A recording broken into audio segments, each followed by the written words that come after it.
Hello guys, welcome to Lodha classes. आज हम पढ़ेंगे क्लास 10th का मैथ्स और प्रश्नावली 1.1। तो इसका पहला क्वेश्चन है, निम्न को अभाज्य गुणनखंड के गुणनफल के रूप में लिखिए। यानी ये जो संख्याएं दे रखी है इनको हमको क्या करना है, अभाज्य गुणनखंड के गुणनफल के रूप में इनको लिखना है या व्यक्त करना है। तो चलिए मैं इसका आपको पहला क्वेश्चन बताता हूँ। ये ठीक है, इसको हम हल करते हैं। पहले को इस प्रकार से लिख लेंगे, इसको लिखेंगे हम यहाँ पर 140। अब इसका निकालेंगे हम एलसीएम द्वारा अभाज्य गुणनखंड 140 के। तो हमको ये ध्यान देना है, यदि इकाई की स्थान पर 0 है, 2 है, 4 है या कोई भी सम संख्या है तो उसमें हमेशा हम सबसे पहले 2 से ही भाग लगाएंगे। ठीक, तो 2 से लगाएंगे। देखो 2 7 14 और ये 0 ऐसा ऐसा ही आ जाएगा। अभी भी 0 है तो फिर 2 से जाएगा, तो द्वितीयन 6 और 2 पंजे 10। अब देखो यहाँ 5 आ गया, इसका मतलब ये 2 से नहीं जाएगा, 3 से भी नहीं जाएगा, 5 से कटेगा। ठीक, तो हमको अभाज्य संख्या ही लेना है। ठीक है, जो हमारी प्राइम संख्याएं होती है, प्राइम नंबर्स, जैसे कि आप जानते हैं प्राइम नंबर कौन कौन से होते हैं, 2 3 5 7 11 13 17 19, है ना, 23 और ये इस प्रकार से इन सभी को हम क्या बोलते हैं, अभाज्य संख्याएं, अभाज्य संख्याएं हैं। ठीक है, और इसका एक वीडियो मैं आपको बनाकर दे चुका हूँ, आप चाहो तो चैनल पर जाकर देख सकते हैं कि अभाज्य संख्याएं क्या होती है। ठीक, तो हमको ये जो अभाज्य संख्याएं हैं इनका ही यहाँ पर भाग में उपयोग करना है। सबसे पहले हम 2 का भाग देंगे, 2 से भाग जाना बंद हो गया, फिर हम 3 से भाग देंगे, 3 से भी भाग नहीं जा रहा है तो हम फिर 5 से भाग देंगे।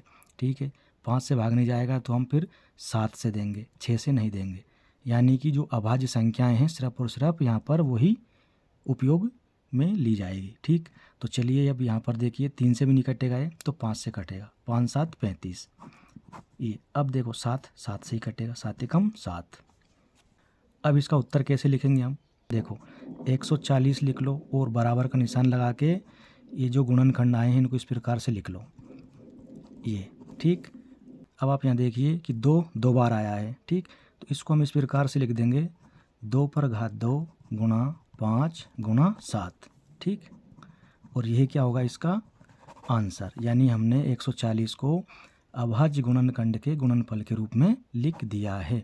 तो इस प्रकार से 140 का ये आ गया आंसर। ठीक, अगला सवाल है हमारा ये 156। 156 को हम यहाँ लिख लेते हैं इस प्रकार से। अब इसके निकालेंगे हम अभाज्य गुणनखंड। ठीक, तो 6 है यहाँ पर, 2 से चला जाएगा, 2 7 14 और 2 8 16, फिर भी 2 से जाएगा, द्वितीयन 6 और ये 2 नाम 18। अब देखो यहाँ पर ये 9 आ गया तो 2 से नहीं जाएगा, अब जाएगा ये 3 से, 3 एकम 3 और 3 3 9। अब 13 खुद क्या है, एक अभाज्य संख्या है, इधर देखिए आप, तो 13 का से जाएगा 13 से ही, 13 एकम 13। अब इसका आंसर कैसे लिखेंगे, इस प्रकार से लिखेंगे, 156 बराबर 2 गुणा 2 गुणा 3 गुणा 13।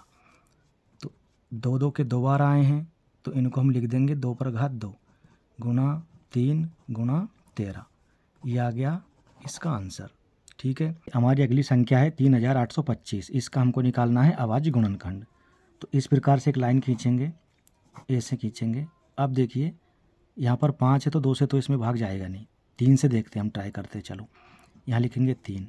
ठीक, 3 एकम 3, एक 3 कट गया, अब 8 बचा, 8 में देंगे हम तो 3 दूनी 6, 2 बचा, ये 22 हो गया, 3 7 21, अब 1 बचा, ये हो गया 15 और 5 15, कट गया। अब वापस 3 से ट्राई करेंगे, देखो 3 चौकी 12 कट गया, 3 दूनी 6 और 3 5 15, ये भी कट गया। अब यहाँ पर देखिए आप, 3 से कट सकता है क्या, करके देखते हैं हम। इधर यहाँ पर 4 2 5, भाग लगाओ 3 का, 3 एकम 3, घटाओ 1 बचा 12, तो 3 चौकी 12, ये 5 उतारा, 5 में 3 का भाग नहीं जा रहा है तो 3 से नहीं कटेगा। अब हमारी अगली प्राइम संख्या कौन सी है, अभाज्य संख्या 5 है, तो 5 से भाग देंगे इसमें। ठीक, तो 5 8 40, 2 बचा, ये हो गया 25 और 5 25, कट गया, फिर 5 से ही जाएगा। देखो 5 एकम 5, 3 बचा, 35 हो गया और 5 7 35। अब 17 खुद एक प्राइम संख्या है, अभाज्य संख्या है, तो 17 से ही कटेगी एक बार में। तो इसका उत्तर लिख देंगे हम इस प्रकार से यहाँ पर 3 8 2 5 बराबर 3 गुणा 3 गुणा 5 गुणा 5 गुणा 17।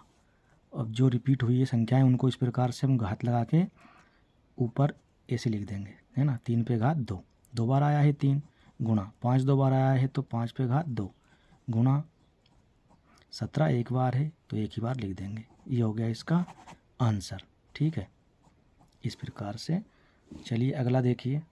तो इसके अभाज्य गुणनखंड कैसे निकालेंगे, देखो इसको इस प्रकार से यहाँ पर हम लिख लेंगे, ऐसे लाइन खींचेंगे इस प्रकार से।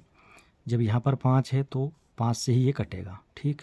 देखो 5 से कम 5, ये 0 उतार लेंगे ऐसा कैसे ही, और 5 से कम 5, ठीक है। अब वापस 5 से जाएगा क्या ये, देखो 5 दूनी 10, ये कट जाएगा, इधर 1 बच रहा है, नहीं कट रहा है 5 से, 7 से कटेगा। देखो 7 से कम 7 है ना, 3 बचा, 7 चौक 28 और 7 21 कट जाएगा। तो देखो 7 से कम 7, 3 बचा, 10 में 7 गया तो 30 हो गया, फिर 7 चौक 28 है ना, 2 बचा और ये 7 3 21, यानी ये आ गया हमारा 143, ठीक है। अब ये काहे से कटेगा, 7 से कट रहा है क्या, बिल्कुल नहीं कट रहा है, क्योंकि 7 दूनी 14 हो जाएगा, 3 शेष बचेगा। तो 7 के बाद में अगली जो अभाज्य संख्या है वह कौन सी है, ये है आपकी 11, ठीक है। तो 11 से करते हैं हम, 11 एकम 11, ठीक। कितना बचा, 3 बचा, ये हो गया 33, तो 11 3 33, 13 बार में कट गया। 13 खुद एक अभाज्य संख्या है तो ये 13 से ही जाएगा एक बार में, ठीक है।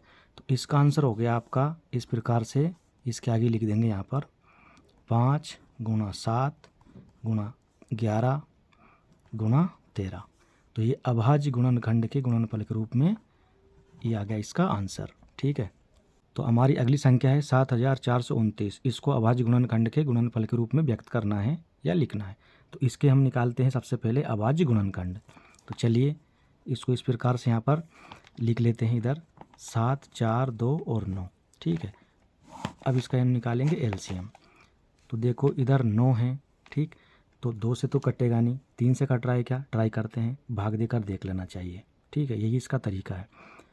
तो 3 का भाग इसमें जाएगा क्या, देखो 3 दूनी 6, 1 बचा 14 हो गया, 3 चौकी 12 है ना, 2 बचा 22 हो गया, 3 7 21, इधर 19 लास्ट में बच रहा है, तो 3 से नहीं कट रहा है, 5 से तो जाएगा ही नहीं। 7 से देखो 7 एकम 7, 7 6 42, इधर 9 बच रहा है, 9 से भी नहीं कट रहा है। अब 7 के बाद में 11, 11 से कट रहा है क्या, ट्राई करते हैं। देखो 11 का भाग लगाओ इसमें तो कितना आएगा, चलो यहाँ भाग लगा कर देखते हैं हम। देखो 7 4 2 और ये 9, इसमें हम 11 का भाग देंगे तो 11 6 66 है ना, 11 7 77 ज़्यादा हो जाएगा, तो 6 बार में 11 6 66 माइनस करो, है ना, 14 में से 6 गया तो 8 बचा, इधर कुछ नहीं, 2 उतार लिया यहाँ पर, 11 7 77 घटाओ कितना बचेगा, 12 में 7 गया तो 5 बचा, इधर कुछ नहीं बचा, और ये 9 उतारा हमने, तो ये भी नहीं कट रहा है 11 से भी, है ना, क्योंकि इसमें भाग 11 का जाएगा ही नहीं। तो अब 11 के बाद में अगली जो संख्या है कौन सी है, वो 13 है, ठीक। तो 13 से जाएगा क्या, चलो भाग देकर देखते हैं हम, है ना। तो यहाँ लिख रहा हूँ मैं 13 और 7 4 2 और 9, 13 का भाग देंगे अब हम। तो देखिए 13 चौक 52, 13 5 65 है ना, 5 बार गया, ये घटाओ 14 में से 5 गया तो 9 बचा, इधर ये कुछ नहीं बचा, 2 का अंक उतार लिया, ये 13 7 91, ठीक। 2 में से 1 गया तो 1 बचा, 9 में से 9 गया तो कुछ नहीं बचा, ये उतार लिया अंक। 19 13 से भी नहीं कट रहा है, ठीक। तो 19 में भाग जाएगा ही नहीं 13 का, 13 से नहीं कट रहा है। अब इसके बाद में अगली जो अभाज्य संख्या है वह कौन सी है, 17 है। तो 17 का भाग हम देकर देख लेते हैं। देखो यही इसका एक तरीका होता है, भाग देकर ही देखना पड़ता है। तो मैं इसमें डायरेक्ट दे रहा हूँ अब यहाँ पर ये, ठीक। तो 17 चौक 68 4 बार में जाएगा, है ना, 17 3 51 3 बार जाएगा, ठीक है। अब ये हो गया 119 और 17 7 119, यानी जब आप इसमें 17 का भाग लगाओगे तो इतनी बार जाएगा, ठीक है। अब ये चीज़ 17 से कटेगी क्या? नहीं कटेगी, 17 से नहीं कटेगी। अब देखो क्यों नहीं कटेगी, भाग देकर देखो। 17 एकम 17, 17 दूनी 34, है ना, और 17 3 51, ज़्यादा हो गया तो 34, 43 में से 34 माइनस करेंगे हम, कितना बचेगा? देखो 43 में से 34 माइनस करेंगे तो 43 माइनस 34 13 हो गया, 13 में से 4 गया तो 9 बचा। इधर 7 है तो 7 का अंक उतारेंगे, 97 हो गया, है ना, तो 97 में 17 का भाग जाएगा ही नहीं। अब कटेगा ये 19 से, ठीक है। देखो 19 दूनी 38, है ना, 19 30 57, 3 बार में ज़्यादा हो जाएगा तो कितनी बार जाएगा? 2 बार, 19 दूनी 38, ठीक। अब यहाँ 43 में से हम 38 माइनस करेंगे तो कितना बचेगा? देखो 43 माइनस 38, 13 में से 8 गया तो 5 बचा, इधर कुछ नहीं बचा, तो ये 57 हो जाएगा। ये अंक उतारेंगे 7 का इधर, ये ठीक है, और 19 ये 57 होता है, तो 3 बार में कट गया है। अब 23 खुद एक क्या है? अभाज्य संख्या है, तो 23 से ही जाएगा एक बार में। तो इसका आंसर कैसे लिखेंगे हम? देखो 7 4 2 9 बराबर 17 गुणा 19 गुणा 23, ये हो गया इसका आंसर। अगला क्वेश्चन है, निम्न पूर्णांक युग्मों का एलसीएम और एचसीएफ ज्ञात कीजिए तथा इसकी जांच कीजिए कि दो संख्याओं का गुणनफल बराबर होता है एलसीएम गुणा एचसीएफ के। यानी ये जो संख्याएं दे रखी है इनका हमको क्या निकालना है? एलसीएम और एचसीएफ, ठीक है। और ये भी पता लगाना है कि इन दोनों का यदि हम गुणा करें तो ये किसके बराबर होना चाहिए? इनके एलसीएम और एचसीएफ के गुणनफल के, ठीक है। तो चलिए हम पहला सवाल ले लेते हैं, ठीक है। अब हम निकालते हैं सबसे पहले इनका एलसीएम। तो उसके लिए क्या करना पड़ेगा? हमको इनके अभाज्य गुणनखंड निकालने पड़ेंगे, ठीक। तो 26 के निकालते हैं हम सबसे पहले, 2 से जाएगा 13 आ जाएगा, ठीक। अब 13 से एक बार में 13 कटेगा। 91 का निकाल लेते हैं ये, तो 91 7 से कटेगा 13 बार में, ठीक, और ये 13 एक बार में कटेगा। अब देखो इनको लिखने का तरीका कैसे लिखेंगे? 26 को इस प्रकार लिख देंगे हम 2 गुणा 13, और 91 को लिखेंगे हम 7 गुणा 13। तो एलसीएम क्या होगा?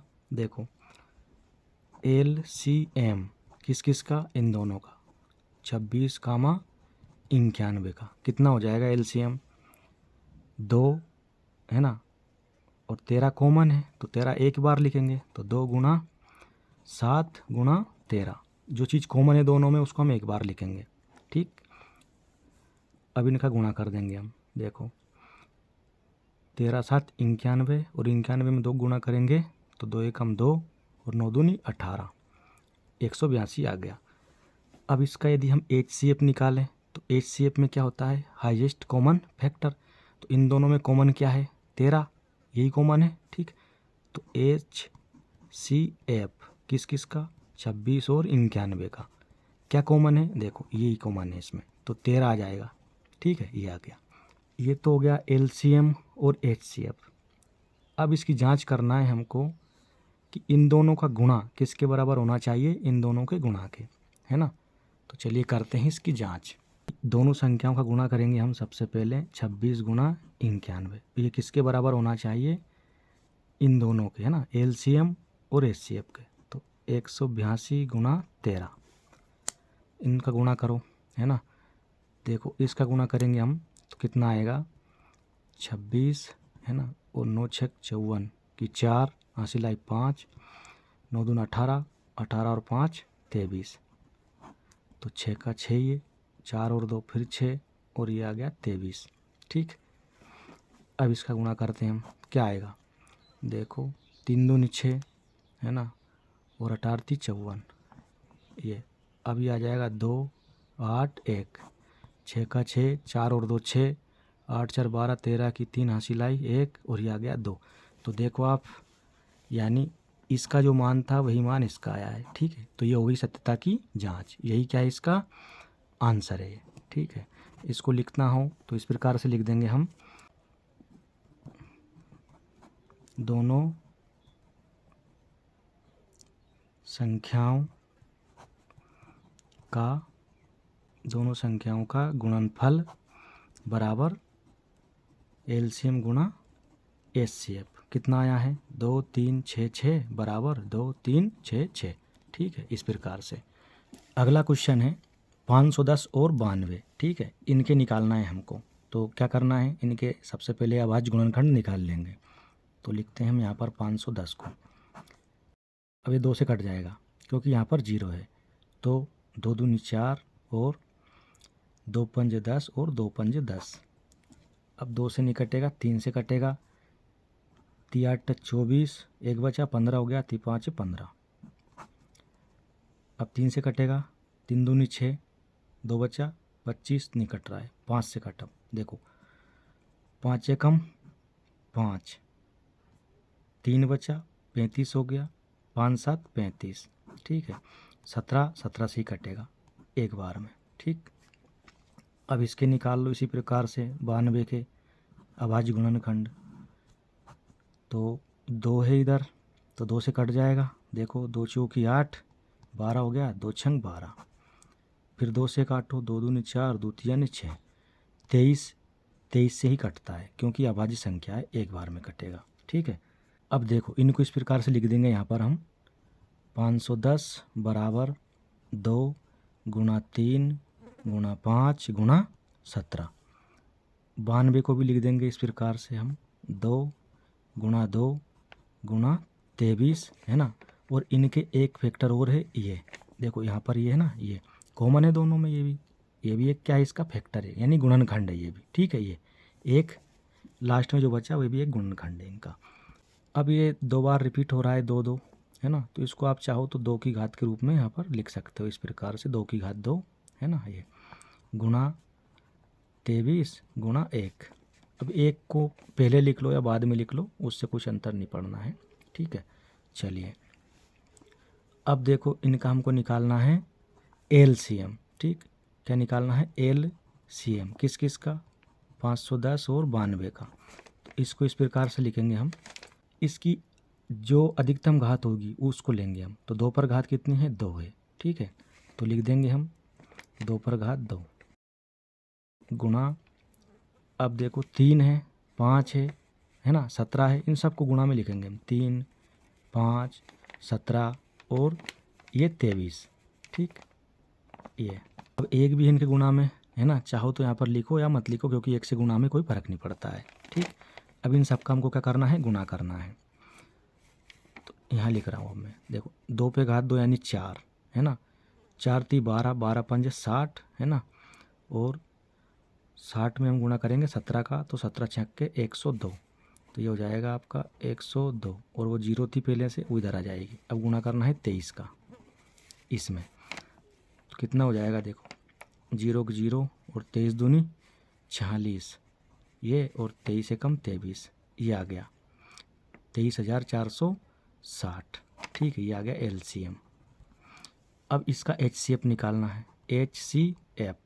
ठीक, तो एचसीएफ क्या होगा? जो इसमें कॉमन होगा वो। तो कॉमन यहाँ पर क्या है? देखो 2 कॉमन है, सब में कॉमन है। देखो इसमें भी 2 है यहाँ पर, और इसमें भी कॉमन है, पर यहाँ पर 2 हम एक बार लेंगे। इसमें तो 2 बार है 2 2 का, ठीक, लेकिन इसमें एक ही बार है, तो सिर्फ ये कॉमन है। ठीक, ये एचसीएफ कितना आ जाएगा इसका? 2। ठीक, अब उसकी जांच करना है हमको कि इनका दोनों का गुणनफल किसके बराबर होना चाहिए? इसके गुणनफल के। ठीक है, तो यहाँ पर लिख ले रहा हूँ 510 गुणा 92, ये किसके बराबर होना चाहिए? इन दोनों के गुणनफल के, यानी 23 4 6 0 गुणा 2। करो गुणा, इधर गुणा करो, तो ये 0 हो गया। 2 एकम 2, 5 दूनी 10। अब 9 का करेंगे तो 0, 9 एकम 9 और 9 पंजे 45। 0 2, 9 में 0 को जोड़ेंगे तो 9 ही आएगा। 5 और 1 6 और 4 का 4 ही 4, ये आ गया इसका रिजल्ट। अब इधर देखो गुणा करो इसका, 2 में 0 का गुणा करेंगे तो 0 आएगा। 2 छंग 12 की 2, हासिल आई 1। 2 चौकी 8 और 1 आ गया 9, है ना। और 3 दूनी 6 और 2 दूनी 4। तो इसको देखो और इसको देखो, सेम टू सेम है। ठीक है, तो ये भी सत्यता की जांच हो गई है ना, यानी बराबर है। तो ये क्या है? इसका आंसर। एलसीएम और एचसीएफ का गुणनफल जो है उन दोनों संख्याओं के गुणनफल के बराबर है। ठीक, हमने ये एक एक एक एक गुणा में क्यों लिखा है, उसके पीछे कारण ये है, ये किसी किसी सवाल में क्या होगा कि ये जो कॉमन है ना, ये 2 कॉमन आया है यहाँ पर। इस प्रकार से कोई भी संख्या जब कॉमन नहीं होगी तब कॉमन क्या होगा, 1 होगा, और वही क्या होगा, उसका एचसीएफ होगा। ठीक है, यदि यहाँ पर ये 2 यहाँ पर कॉमन नहीं होता तो हम क्या मानते, एचसीएफ इसका 1, क्योंकि यही कॉमन था दोनों में, इसलिए। तो ये आपको समझ में आ गया है। इसी आधार पर ये आपका सवाल है अगला, इसको करना है। और ध्यान रखना, यदि यहाँ पर आप जब इसके अभाज्य गुणनखंड करेंगे और कोई भी कॉमन ना मिले तो ये जो लास्ट में 1 होता है ना, यही कॉमन होता है, और जब एचसीएफ निकालेंगे तो एचसीएफ कितना आ जाएगा आपका, 1। ठीक, इसलिए मैंने इसमें बताया था आपको यहाँ पर। तो ये सवाल आपके लिए हैं, इसको करिएगा। और वीडियो आपको अच्छा लगा हो तो लाइक करें, शेयर करें, और चैनल पर नए हैं और चैनल को अभी तक आपने सब्सक्राइब नहीं किया है तो चैनल को ज़रूर सब्सक्राइब करें। धन्यवाद।